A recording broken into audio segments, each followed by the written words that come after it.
You still planning on being Yes, yes, we're very much involved and doing a lot of work and hopefully do well. We've had a lot of strong supporters out here who are enthusiastic. Given that you haven't won a state, right? You just plan to stay in this the whole time, or what's your? Well, we look at where we were a year ago and where we are now, and though we have not won a primary, we've done pretty well. We've come in second a couple times, but we have a long way to go.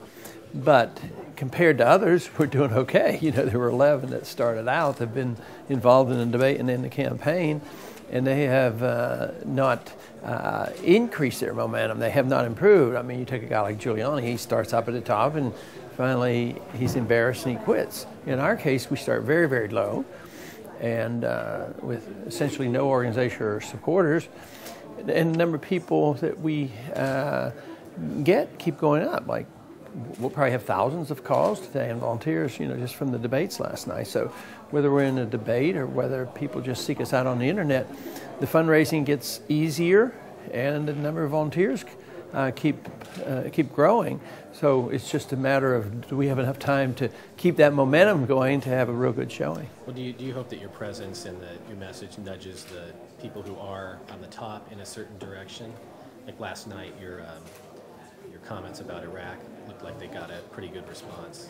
Yes, and because it's sort of like our campaigns against all the other ones together, they all stand for the same thing: big government, big spending, welfare, more fair. They don't talk about monetary policy. So we have to keep at it. To me, it's sort of sad that we aren't overwhelmingly supported by Republicans, because I'm talking more of the Republican message than they are. So, Dr. Paul, why are you here ahead of Super Tuesday, not in one of the Super Tuesday states? Because we picked this as a state to target. It has a caucus as well as a primary. And we've done better in the caucus states. And if we don't get a whole lot of the national media, see, somebody like a McCain or a Huckabee doesn't necessarily have to have a whole lot of money if they get a lot of attention. And we haven't gotten that, so we have to target where we go, and this has been one of our target areas. And it wasn't early on, but spontaneously a lot of people started working out here and they organized. So we've just been helping them along, and I was here one other time and I've come back again, knowing that the election is coming up soon. I wanted to ask you about that. You mentioned your support here is strong. I mean, your presence, your volunteers are obvious here. Is that typical of your campaign? Pretty much so.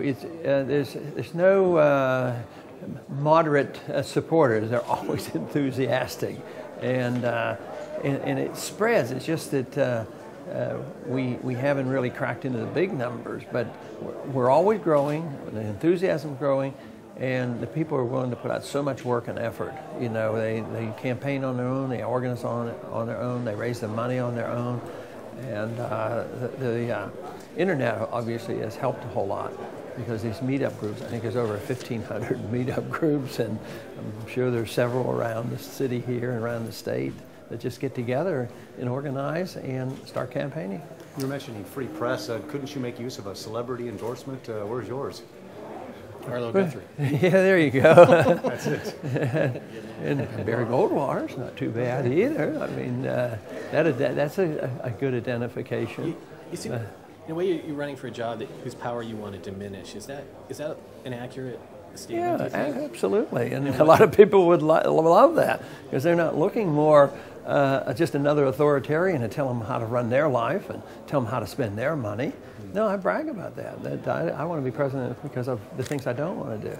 I don't want to run your personal life. I don't want to tell you how to spend your money. And I certainly don't want to tell other countries how to run their affairs. And right now, especially for the young people, when the young people hear this, they really perk up, because they know they're getting a bum rap. Because I also say that if we did the right thing, they could get out of Social Security and get out of paying income tax, and then they really perk up.